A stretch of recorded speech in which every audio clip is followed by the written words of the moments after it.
Voilà pourquoi ces romans ne peuvent plaire qu'à ceux qui partagent les valeurs religieuses, politiques, idéologiques qui y sont illustrées.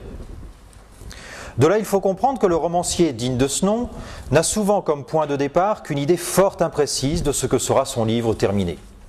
Comme disait Julien Green, j'écris mes romans pour savoir ce qu'il y a dedans.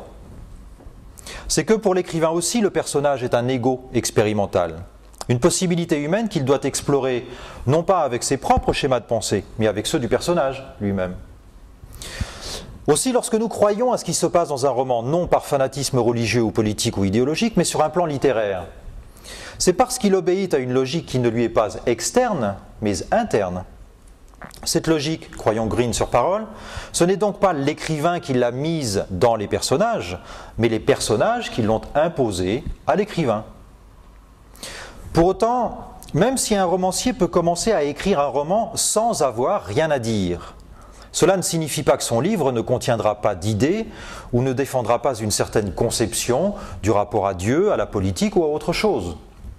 Crime et châtiment, L'étranger, Voyage au bout de la nuit, Le docteur Givago et tant d'autres sont pleins de politique, de métaphysique, de morale, de réflexion sur Dieu. Mais pour en être aussi riches, c'est qu'ils n'en sont pas les faire valoir à la manière d'un tract de propagande.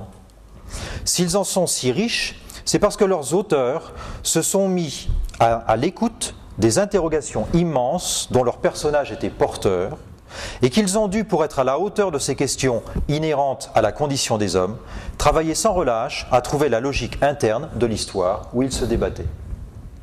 En somme, pour qu'un roman soit véritablement un roman, c'est-à-dire qu'il puisse dire ce que seul un roman peut dire, il est nécessaire que son auteur et son lecteur soient à égalité au moins sur un point, tous les deux doivent avoir du talent.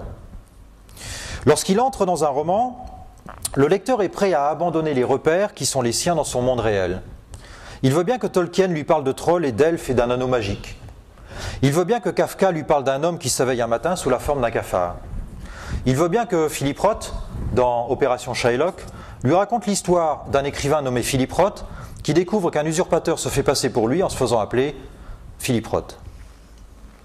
Le lecteur veut bien croire à tout ce que lui raconte l'auteur. Il accepte d'entrer dans un monde dont celui-ci lui apprend peu à peu les codes en vertu de cette logique interne qu'il lui dévoile progressivement. Sauf que n'est pas Tolkien qui veut, ni Kafka, ni Philip Roth, c'est-à-dire un auteur pour qui un roman est bien plus qu'un roman, une histoire bien plus qu'une histoire. Ce qui veut dire que pour ceux-là, et pour tant d'autres qu'on ne lira jamais assez, un roman est bien plus qu'une fiction. Le moyen, selon Flaubert, d'aller dans le cœur des choses. Reste que nous vivons à une époque dont, paraît-il, la perte des repères est un des traits caractéristiques et qui, jusque dans notre rapport au livre, sème chaque jour un peu plus la confusion.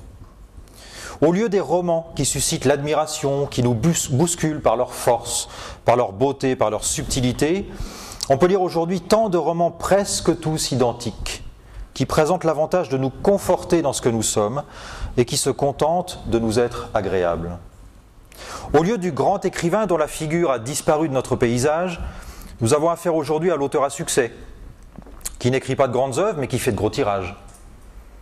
Au lieu du travail acharné et patient de l'artisan, cherchant la plus parfaite cohérence entre la forme et le contenu de son livre, voyez dans sa correspondance à l'époque où il écrit Madame Bovary, toutes les peines que rencontre Flaubert dans la rédaction de la moindre page et même de la moindre phrase, on enregistre chaque année, à la même période, comme le retour rassurant des saisons, la publication du dernier roman de...